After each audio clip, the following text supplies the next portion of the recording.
ओम अज्ञानतिमिरन्धस्य ज्ञानञ्जनशलाखया चक्षुरुन्मीलितं येन तस्मै श्रीगुरुवे नमः।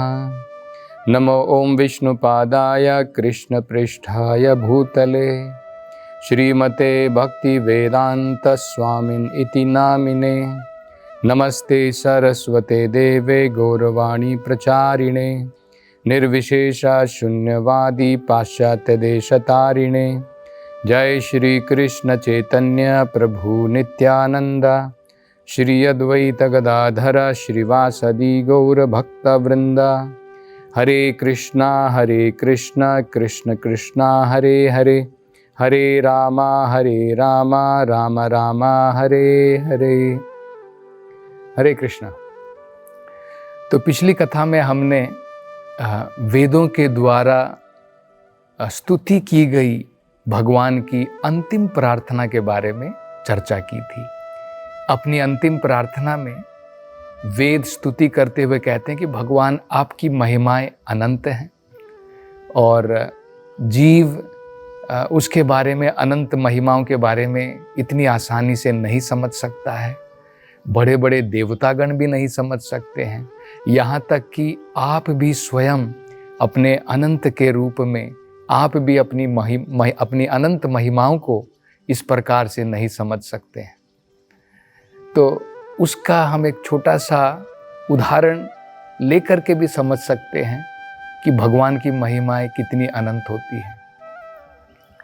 भगवान जो हैं जब अपना विस्तार करते हैं इस भौतिक संसार की रचना करने के लिए, भौतिक संसार की रचना करने के लिए महाविष्णु के रूप में भगवान अपना विस्तार करते हैं।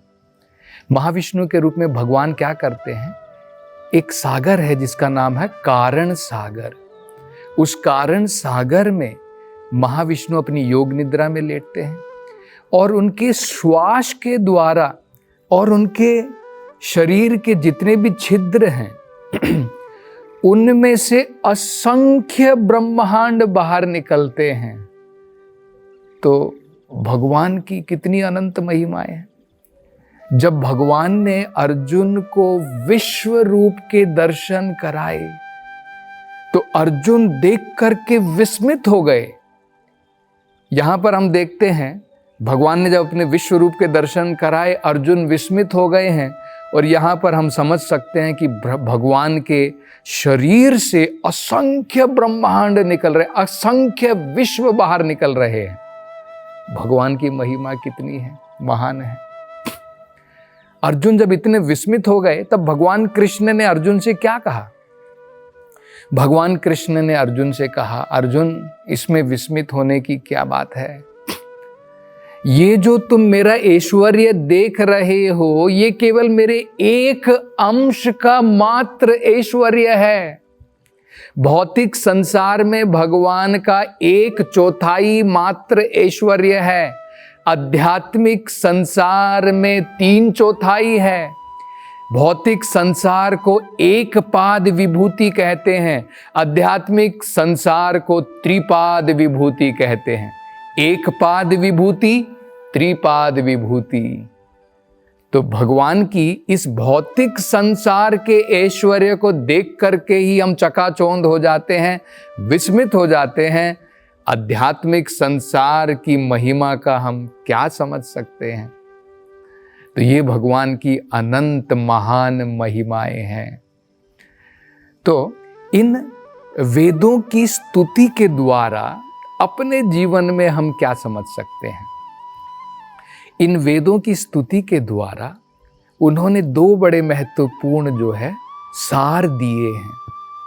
एक तो यही कि भगवान की महिमाएं अनंत हैं, और सबसे महत्वपूर्ण बात यह है भगवान के विषय में अगर हम थोड़ा भी समझना चाहते हैं, उनकी महिमाओं को समझना चाहते हैं, तो वो मात्र प्रेम भक्ति के द्वारा, सभी वेदों में भी यही बताया गया है, न कर्म के द्वारा, न योग के द्वारा, न ध्यान के द्वारा, केवल भगवान की भक्ति मात्र के द्वारा हम भगवान को समझ सकते हैं।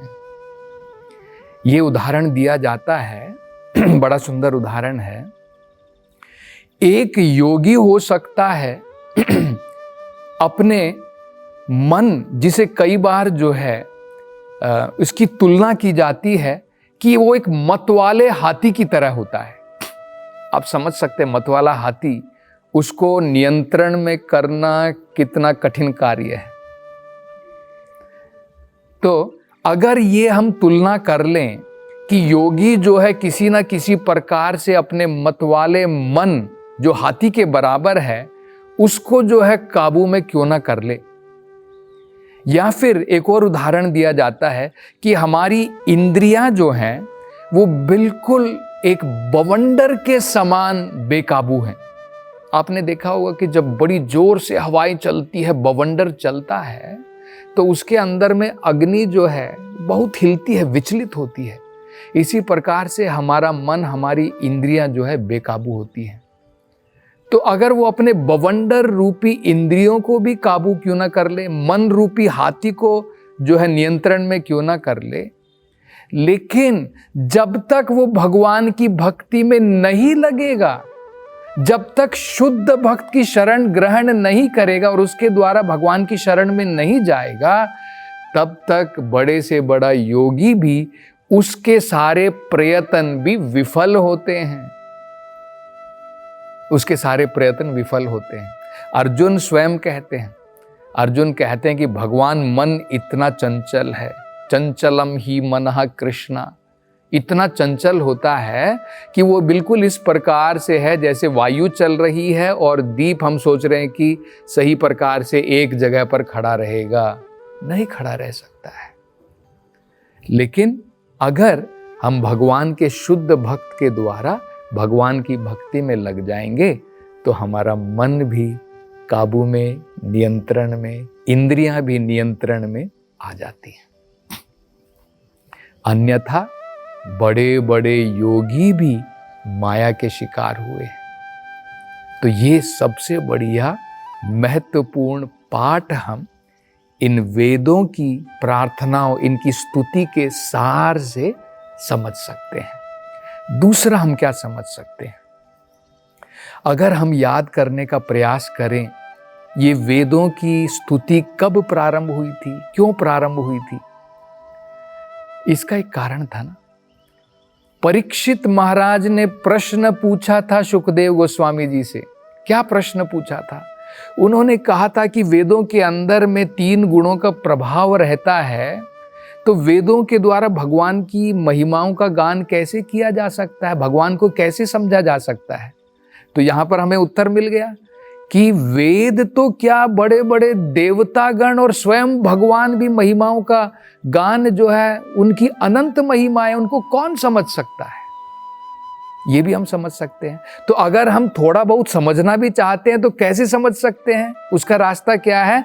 भगवान के शुद्ध भक्त की शरण में जा करके भगवान की भक्ति करें।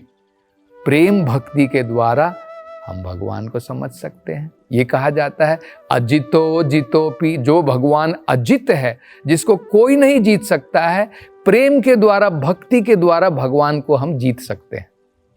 तो ये भी हम बड़ा सुंदर जो है पाठ इसके द्वारा समझ सकते हैं। तो परीक्षित महाराज ने प्रश्न पूछा था और ये भी पूछा था कि इसका सार क्या है, वेदों के द्वारा किसको समझना है? तो वेदों के द्वारा भगवान कृष्ण को ही समझना है। इसका उत्तर भी हमें इन प्रार्थनाओं के द्वारा प्राप्त हो गया। ये भी हम समझ सकते हैं। और क्या हम इन प्रार्थनाओं के द्वारा समझ सकते हैं? और बड़े महत्वपूर्ण चीजें समझ सकते हैं। देखिए, जब परीक्षित महाराज ने सुखदेव गोस्वामी से ये प्रश्न पूछा था, परीक्षित महाराज ने उत्तर क्या दिया? परीक्षित महाराज ने डायरेक्ट कोई उत्तर नहीं दिया। परीक्षित महाराज ने एक कथा बताई कि यही प्रकार का प्रश्न जो है नारद मुनि ने नारायण ऋषि से पूछा था बद्रिका आश्रम में, और नारायण ऋषि ने उनके जवाब में क्या दिया था, उसका उत्तर क्या दिया था? उन्होंने उत्तर दिया था किस प्रकार से सत्यलोक में 4 कुमारों में से सनंदन जो कुमार थे, उन्होंने अपने भाइयों को और बाकी जो उनके वहां पर अनुयायी थे, उनको इस प्रकार से उत्तर दिया था। उस उत्तर में उन्होंने क्या बताया था? यही स्तुति बताई थी कि एक बार क्या हुआ, ये सारे के सारे वेद एक उन्होंने रूप धरा, मूर्तिमान रूप लेकर के गर्भोदक्षाई विष्णु के पास में गए और उन्होंने वहां पर जाकर के गर्भोदक्षाई विष्णु की स्तुति की, भगवान कृष्ण की स्तुति की। और वही स्तुति जो है वेदों की स्तुति, जिसे हम समझने का प्रयास कर रहे थे। तो मतलब इस सारी की सारी घटनाओं से क्या हमें सीख मिलती है? हमें सीख मिलती है भगवान की महिमाओं को समझना, भगवान को समझना न केवल भक्ति के द्वारा, इसे हमें परंपरा में समझना चाहिए। देखिए, परीक्षित महाराज ने सुखदेव गोस्वामी से पूछा, सुखदेव गोस्वामी ने उत्तर दिया। कहाँ से उत्तर दिया? नारद मुनि ने जब प्रश्न पूछा था नारायण ऋषि से, नारायण ऋषि ने कौन सा उत्तर दिया कि जो है ऊपर के लोकों में सनंदन ने जब भगवान के विषय में बताया था, उसी को वो भी दोहरा रहे हैं नारायण ऋषि। तो अब जो है नारायण ऋषि जब उन्होंने ये उत्तर दे दिया, नारद मुनि बड़े प्रसन्न हो गए। ये सार ग्रहण करने के बाद में बताया जाता है कि नारद मुनि जो हैं वो केवल धरती पर ही नहीं, हर एक जगह पर विचरण करते हैं और हर एक जगह पर विचरण करके भगवान की महिमाओं का गान करते हैं। तो ये वेदों की स्तुति का सार लेने के पश्चात नारद मुनि जो नैष्ठिक ब्रह्मचारी कहलाते हैं, अलग अलग प्रकार के ब्रह्मचारी होते हैं। देखिए, एक ब्रह्मचारी वो होता है जो ब्रह्मचार्य का पालन कुछ समय के लिए करता है और कुछ समय के पश्चात वो गृहस्थ जीवन जो है व्यतीत करता है। एक होता है नैष्ठिक ब्रह्मचारी जो आजीवन पूर्ण जीवन जो है विवाह नहीं करता है, वो नैष्ठिक ब्रह्मचारी कहलाता है। उसके अनुसार क्या होता है? वेदों के अनुसार बताया कि जो इस प्रकार का पालन करता है उसकी बुद्धि की शक्ति, उसकी याद की शक्ति जो है अत्यंत तीव्र हो जाती है। इसलिए ये सार ग्रहण करने के पश्चात नैष्ठिक ब्रह्मचारी नारद मुनि जो है वो सब जगह जाकर के उन्होंने भगवान की महिमाओं का गान किया। इसी प्रकार से ये जो 4 कुमार हैं, सनंदन थे जो बता रहे थे भगवान की स्तुति के बारे में, वो भी इसी प्रकार से पूरे संसार के अंदर में तीनों लोकों में विचरण करते हैं भगवान की महिमाओं का गान करते हुए। तो इस प्रकार से क्या किया? नारद मुनि भगवान की महिमाओं का गान करते करते जो है वेद व्यास के आश्रम में पहुंचे। वेद व्यास उनके शिष्य हैं। यही सार उन्होंने जो है वेद व्यास को भी दिया, जिन्होंने सभी वेदों की रचना की है। तो मतलब क्या है? भगवान की महिमाओं को हम इस गुरु परंपरा में मात्र समझ सकते हैं। हमने इतने सारे उदाहरण देखे, सबने भगवान की महिमाओं का वर्णन कहाँ से सुना? परंपरा में सुना। तो ये भी एक अत्यंत आवश्यक महत्वपूर्ण पाठ जो है, इसके द्वारा हम अपने जीवन के अंदर में समझ सकते हैं कि भगवान की महिमाओं को न केवल हमें भगवान की शरण में जाकर के, भगवान के शुद्ध भक्तों के द्वारा हमें जो है उसे गुरु परंपरा में मात्र समझना चाहिए, तब जाकर के हम भगवान के विषय में समझ सकते हैं। एक और बड़ी सुंदर चीज जो है नारायण ऋषि नारद जी को बताते थे। वो कहते हैं कि इन वेदों की स्तुति का सार क्या था? भगवान की भक्ति का रस। उन्होंने जो शब्द का प्रयोग किया उसे कहा उन्होंने रस है। अब ये बड़ा महत्वपूर्ण है। देखिए, इस भौतिक संसार में बिना किसी रस की प्राप्ति के कोई व्यक्ति कार्य नहीं करता है। मान लीजिए एक व्यक्ति ब्रह्मचारी है और ब्रह्मचारी से वो बाद में गृहस्थ जीवन क्यों धारण करता है? गृहस्थ जीवन में अनेकों प्रकार की जिम्मेदारियां हैं जो उसे सर के ऊपर उठानी पड़ती हैं। फिर भी वो गृहस्थ जीवन में क्यों जाता है? क्यों ना सारा जीवन जो है ब्रह्मचार्य में बिता देता है? क्योंकि उसे रस की प्राप्ति होती है। वो भार उठा रहा है, लेकिन परिवार के कार्य करने में, उस जिम्मेदारी के अंदर में उसे एक प्रकार का रस मिल रहा है।